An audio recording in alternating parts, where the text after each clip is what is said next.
제가 지난 주간에 성탄과 관련된 여러 가지 기사들이나 글들을 찾다가 한 기독교 카페에 올라온 한 글을 읽은 적이 있습니다. 그 글의 제목은 속빈 성탄이라는 글로 굉장히 짧은 글인데 이 글 속에 이 시대의 성탄절이 어떠한지를 생각하게 하는 그러한 글이었습니다. 제가 읽어드리겠습니다.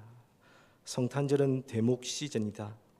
음식점, 장난감, 의류, 극장, 선물집 덩달아 줄줄이 즐겁다. 이렇게 즐거우니 성탄 베이비도 생긴다. 예수님만 쏙 뺀 채 즐겁다. 예수님이 오신 게 장사 잘 되라고 오신 게 아닌가 할 정도로 우리가 메리 크리스마스, 즐거운 성탄 보내세요 하는 것, 예수님만 빼고 즐거운 성탄 보내기라는 그러한 글입니다.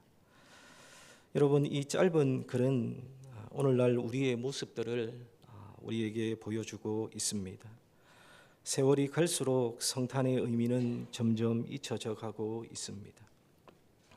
제가 2주 전에 저희 교회에 출석하던 청년의 결혼식에 참석을 했다가 그 결혼식에서 주례 목사님이 말씀을 전하시면서 결혼식을 준비하느라 바빠서 결혼 준비는 소홀하는 요즘이 아쉽다라고 권면의 말을 설교를 하신 것을 제가 기억합니다.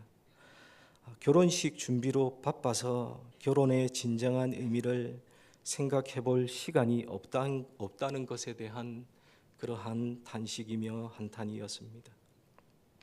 그런데 성탄절도 역시 마찬가지가 아닌가 생각합니다. 성탄절의 분위기에 취해서 성탄의 의미를 생각해 볼 겨를도 없고 그럴 생각도 없는 우리의 모습입니다. 우리가 잘 알듯이 성탄의 의미는 이날의 주인공이 되신 예수 그리스도에게 있습니다. 그리고 우리의 죄를 속하시고 우리를 구원하시기 위해 이 땅에 오신 예수 그리스도의 탄생을 기뻐하는 것에 성탄의 의미가 있습니다.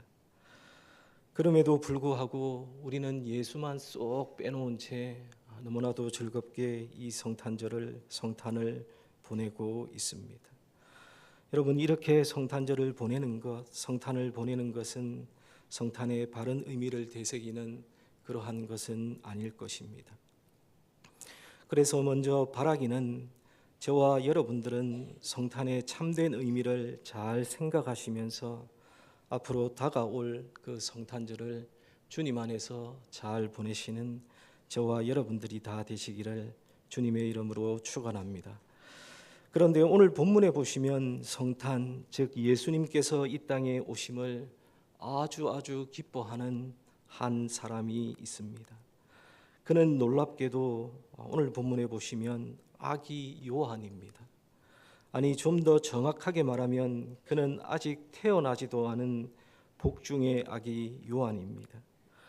오늘 본문 41절에 보시면 엘리사벳이 마리아가 문안함을 들으매 아이가 복중에서 뛰노는지라라고 말씀하고 있고, 44절에도 보시면 보라, 내 문안하는 소리가 내 귀에 들릴 때에 아이가 내 복중에서 기쁨으로 뛰놀았도다라고 말씀하고 있습니다. 특별히 44절에 보시면 예수의 어머니 마리아가 엘리사벳에게 문안할 때에 엘리사벳의 복중에 있던 6개월 된 아이가 기쁨으로 뛰놀았다라고 성경은 말씀하고 있습니다.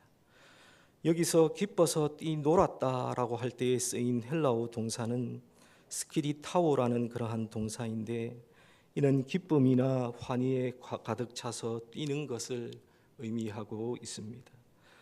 특별히 여기에 사용된 시제는 부정과거형으로 이 행위가 순간적이고 강렬하게 일어났음을 의미하고 있습니다. 그런데 여기서 우리가 먼저 한 가지 생각해 보아야 할 것이 있습니다. 그것은 이렇게 어머니의 뱃속에서 6개월 된 아이도 기쁨을 느끼고 반응하는 사람이라는 것, 생명이라는 것을 우리는 먼저 생각해야 합니다.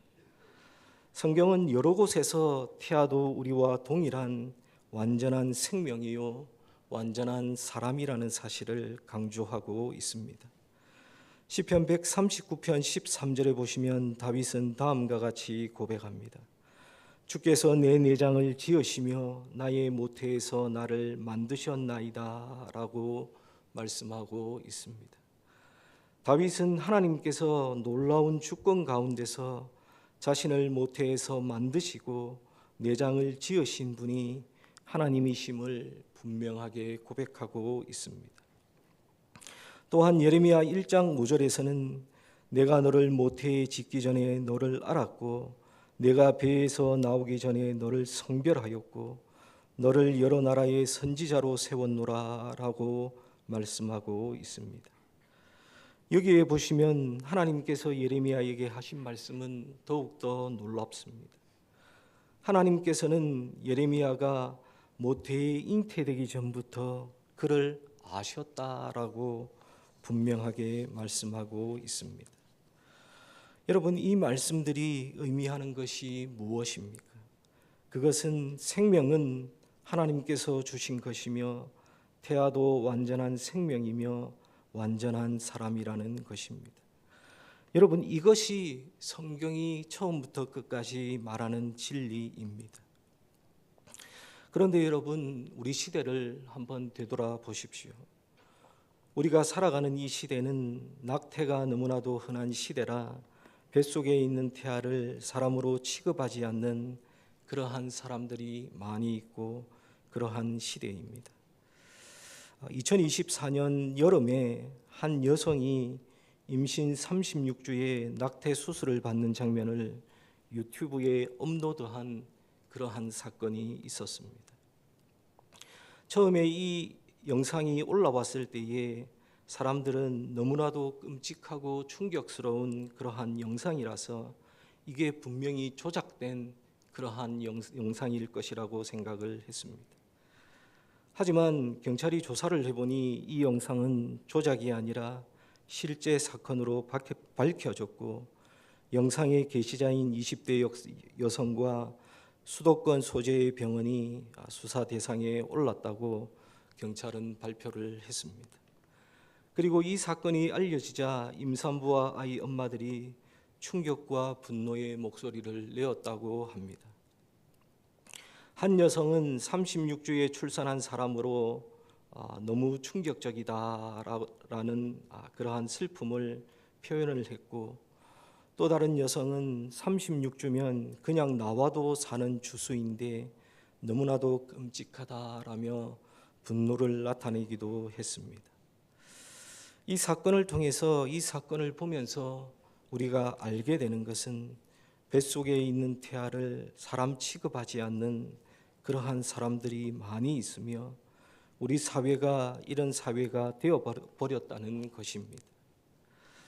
최근에 우리 사회가 민주화를 거쳐서 선진 사회로 부상하면서 인권이라고 하는 것을 중시하고 있습니다. 그렇지만 사람의 생명은 다른 인권보다 더 상위에 속하는 가치입니다. 여성의 행복권이, 자기의 결정권이 존중되어야 하지만 그것이 아이의 생명보다 우선될 수는 없는 것입니다. 여러분, 생명은 최고의 가치입니다. 무엇보다 성경이 우리에게 알려주듯이 생명의 주인은 하나님이십니다.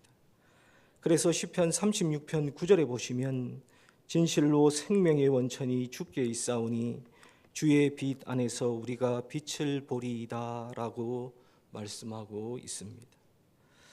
그러므로 사랑하는 여러분, 우리는 이 세상과 달라야 합니다. 여러분, 뱃속에 있는 태아도 우리와 같은 동일한 완전한 생명이라는 사실을 우리는 반드시 기억해야 합니다.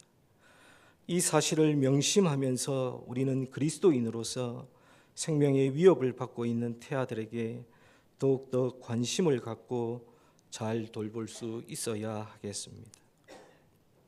오늘 본문이 우리에게 말씀해 주는 그러한 메인 아이디어는 아니지만 오늘 본문을 통해서 우리는 생명의 소중함, 생명은 존중받아야 할 것이라는 사실을 우리는 반드시 기억하며 살아가야 합니다. 여러분, 생명은 하나님께서 우리에게 주신 것이고 우리의 생명의 주인은 하나님이십니다. 그러므로 생명을 소중하게 여기며 살아가는 저와 여러분들이 다 되시기를 주님의 이름으로 축원합니다. 오늘 본문에 보시면 엘리사벳의 복중에 있는 이 아이가 세례 요한이 기쁨으로 뛰놀았다라고 분명하게 성경은 말씀하고 있습니다. 그렇다면 어떻게 해서 이런 일이 일어났을까요? 왜 마리아의 음성을 듣고 이 태중에 있는 요한은 그렇게 기쁨으로 뛰놀았을까요? 첫째로 성탄의 소식은 뱃속에 있는 아이마저도 기뻐할 수 있는 것이기 때문에 이 아이가 기뻐서 뛰놀았던 것입니다. 이게 무슨 말이냐면 성탄은 모든 인류를 향한 기쁨의 메시지가 되기 때문에 뱃속에 있는 아이마저도 기뻐했다는 그러한 의미입니다. 여러분, 성탄은 하나님께서 우리 인류를 위해 구원의 길을 내셨다는 복된 소식입니다. 우리를 위해 구세주가 오신다는 것은 큰 기쁨의 좋은 소식이 아닐 수 없습니다. 그래서 밤에 양떼를 지키던 목자들에게 나타난 천사는 이렇게 말했습니다. 누가복음 2장 10절에 보시면 천사가 이르되 무서워하지 말라, 보라 내가 온 백성에게 미칠 큰 기쁨의 소식을 너희에게 전하노라 라고 말씀하고 있습니다. 사랑하는 여러분, 예수가 이 땅에 오신다는 이 메시지는 모든 사람들에게, 이 땅 위에 살아가는 모든 이들에게 기쁨이 되는 그러한 메시지입니다. 사실 이 세상의 모든 사람에게 동일하게 기쁨의 소식이 되는 그런 소식은 사실 없습니다. 세상 사람들이 말하는 굿뉴스는 언제나 제한된 몇몇 사람들에게만 해당되는 굿뉴스입니다. 예를 들어서 기업의 주식값이 올랐다는 소식은 주식을 사놓은 사람들에게만 좋은 소식입니다. 또 땅값이나 집값이 올랐다는 그러한 뉴스는 땅과 집이 있는 사람에게만 좋은 소식입니다. 또한 가상화폐의 가치가 올랐다는 것은 그 가상화폐에 투자한 사람들에게만 좋은 소식입니다. 수능이 쉽게 나오면 중위권 학생들에게만 좋은 소식입니다. 어떤 학생이 명문대에 입학하고 의대에 진학을 했다면 그 학생의 부모에게만 좋은 소식입니다. 그러나 예수님의 탄생 소식은 그렇지 않습니다. 그 소식은 지구상에 존재하는 모든 사람들이 기뻐할 수 있는 그러한 소식입니다. 빈부귀천, 남녀노소, 지위고하를 막론하고 누구나 기쁨으로 받을 수 있는 그러한 소식입니다. 특별히 예수님께서 오셨다고 하는 이 소식은 대체로 낮은 자리에 있는 사람들에게 먼저 알려졌음을 우리는 기억해야 합니다. 누가복음 1장에 보시면 세례 요한과 예수님의 수태고지에 대한 기사가 나옵니다. 그런데 세례 요한의 수태고지와 예수님의 수태고지를 보시면 분명하게 드러나는 차이가 있습니다. 그것은 세례 요한의 출생 예고는 성전에서 이루어졌지만 예수님의 수태고지는 종교적 변방이었던 나사렛이라고 하는 동네에서 이루어졌다는 사실입니다. 누가복음 1장 8절에 보시면 세례 요한의 아버지 사가랴가 그 반열의 차례대로 하나님 앞에서 제사장의 직무를 수행할 때에 주의 사자가 그에게 나타나서 세례 요한의 출생을 예고합니다. 하지만 누가복음 1장 26절에 보시면 천사 가브리엘이 하나님의 보내심을 받아서 갈릴리 나사렛이란 동네에 가서 요셉과 마리아에게 찾아가서 수태고지를 합니다. 뿐만 아니라 성탄의 소식은 아이를 낳지 못한 수치스러운 나이 많은 여인이었던 엘리사벳에게 알려졌고 또 밖에서 양떼를 지키던 목자들에게 알려졌고 정해진 시간을 따라서 성전에서 기도하던 경건한 시므온과 늙은 과부 선지자 안나에게도 알려졌습니다. 예수님의 탄생 소식은 왕이나 고위 관료와 같은 고관 대작에게 먼저 알려진 것이 아닙니다. 예수님의 탄생 소식은 돈 많은 사람이나 학벌이 좋은 사람에게만 선택적으로 알려진 것도 아닙니다.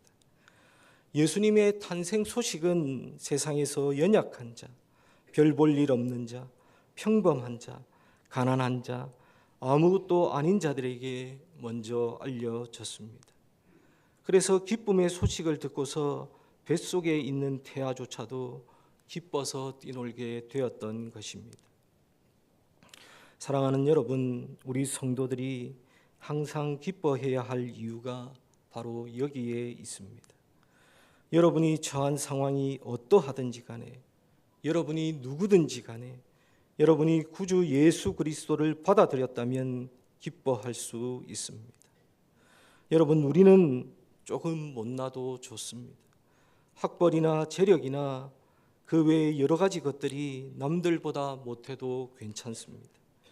우리를 위해 이 땅에 오신 예수 그리스도께서 여러분의 인생을 영원토록 책임져 주실 것이기 때문입니다.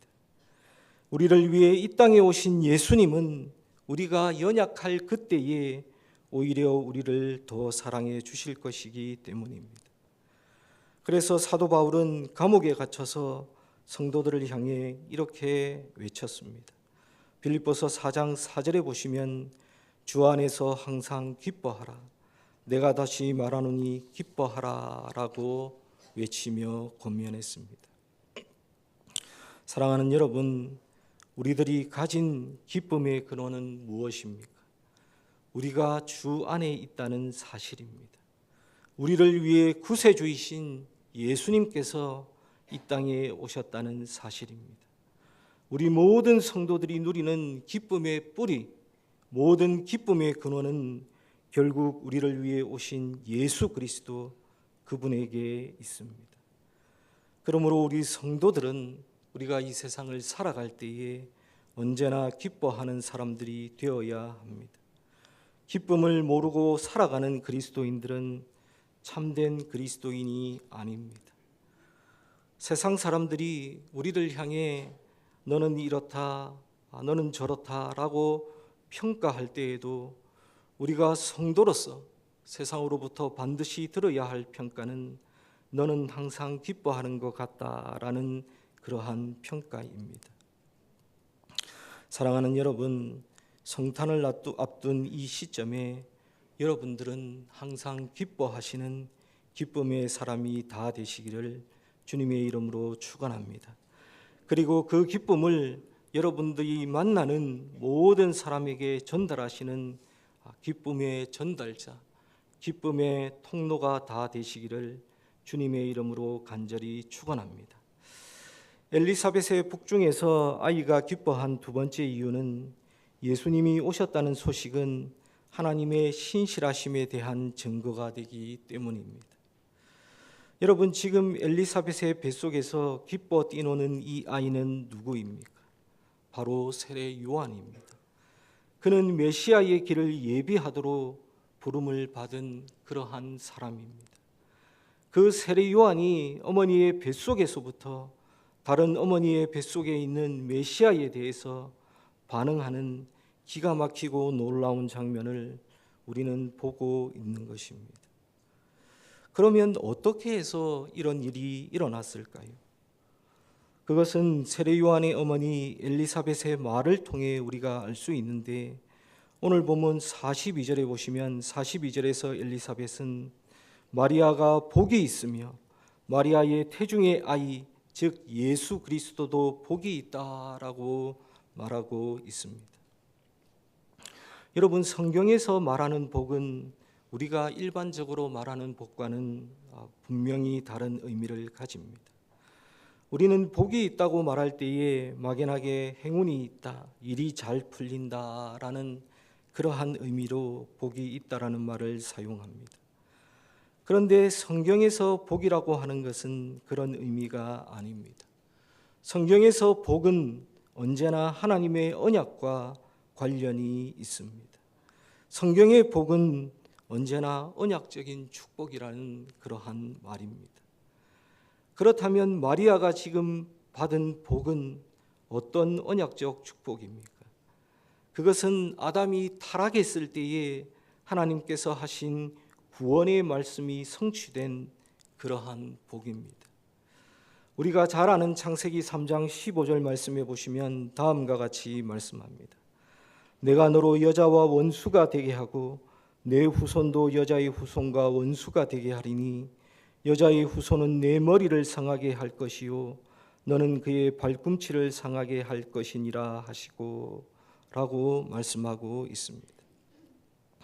우리가 잘 알듯이 창세기 3장 15절은 아담과 하와가 범죄한 이후에 하나님께서 뱀에게 하신 말씀입니다. 여기에 보면 하나님께서는 아담이 타락했지만 하나님께서는 구원의 길을 내시겠다고 약속을 하십니다. 그리고 그 구원의 길은 여자의 후손을 통해서 나타날 것이고 그 여자의 후손은 사탄의 머리를 상하게 해서 결국에는 사탄이 패배할 것이라는 언약을 우리에게 주셨습니다. 그런데 이 구원의 약속의 말씀이 마리아와 예수 그리스도를 통해서 지금 성취된 것입니다. 여러분, 우리가 구약 성경에 보시면 메시아가 오신다는 예언이 정말로 많이 나옵니다. 어떤 학자는 400번 이상이 나온다고 합니다. 그 400번 이상의 예언이 지금 마리아의 몸에서 성취되기 시작한 것입니다. 이로써 하나님은 약속을 굳게 지키시는 신실하신 분이심이 온 세상에 알려졌습니다. 하나님의 언약은 시간이 지나도 변하지 않고 굳게 세워진다는 사실이 온 세상에 선포된 것입니다. 그래서 그 언약을 믿었던 사람들은 반드시 하나님의 축복을 받게 됩니다. 그래서 오늘 본문 45절에 보시면 엘리사벳은 주께서 하신 말씀이 반드시 이루어지리라고 믿은 그 여자에게 복이 있도다라고 지금 고백하고 말하고 있는 것입니다. 사랑하는 여러분, 우리가 성탄절에 왜 기뻐해야 합니까? 하나님의 언약을 믿고 그 말씀에 따라서 사는 사람은 어떠한 상황에서도 언약적 축복을 받게 될 것이기 때문에 그렇습니다. 구약과 신약과 그 이후 전 세대에 걸쳐서 하나님의 약속의 말씀을 믿고 사는 사람은 결국 언약적인 축복을 누릴 수 있게 되었습니다. 여러분, 바로 거기에 우리의 기쁨이 있는 것입니다. 아브라함과 이삭과 야곱, 믿음의 족장들은 이 세상을 살아갈 때에 외국인과 나그네처럼 지내면서도 하나님의 약속의 성취를 바라보고 믿고 인내하며 기쁨으로 살았습니다. 심지어 이스라엘이라는 나라가 망하는 그 순간조차도 하나님은 하박국 선지자에게 의인은 믿음으로 말미암아 살리라라고 말씀하셨습니다. 구약 시대에 우리의 믿음의 선배들은 모두 약속의 성취를 바라보면서 즐거워하며 믿으며 살았던 그러한 사람들입니다. 그런데 약속의 말씀의 성취를 바라보면서 살았던 자들의 기쁨이 이와 같이 컸다고 한다면 이미 하나님의 위대한 약속이 2000년 전에 성취된 것을 알면서 살아가는 우리의 기쁨은 더욱더 커야 하지 않겠습니까? 사랑하는 여러분, 성탄은 하나님의 약속의 말씀의 성취를 말하고 있습니다. 성탄절은 하나님께서 당신의 백성들을 지금도 여전히 기억하고 계신다는 그러한 증거입니다. 하나님께서는 아담과 하와에게 주신 언약을 이루셨습니다. 하나님은 아브라함과 다윗에게 주셨던 그 언약도 이루어 주셨습니다. 예수님은 말씀대로 예언대로 여인의 후손 다윗의 후손으로 태어나신 것입니다. 이로 말미암아 구원의 복음이 우리에게 왔습니다. 그리고 그 복음들은 또한 우리에게 새로운 약속들을 가져다 주었습니다. 그것은 이제 다시 예수 그리스도께서 오실 것이라는 그러한 약속입니다. 그가 다시 오실 때에는 눈물이나 사망이나 아픈 것이 다시 없는 영원한 나라, 거룩한 성 새 예루살렘으로 우리를 인도할 것이라는 그러한 약속입니다. 그리고 우리가 그 나라에 들어가기까지 항상 우리를 지키시며 보호할 것이라는 그러한 약속입니다. 사랑하는 여러분, 하나님의 이 언약의 말씀을 굳게 믿고 살아가시는 저와 여러분들이 다 되시기를 바랍니다. 그리하여 성탄을 맞이하는 우리들의 마음이 오늘 엘리사벳의 뱃속에서 뛰어노는 아이처럼 기쁨으로 가득 차기를 주님의 이름으로 간절히 축원합니다. 우리 다 함께 기도하겠습니다. 참 좋으신 아버지 하나님,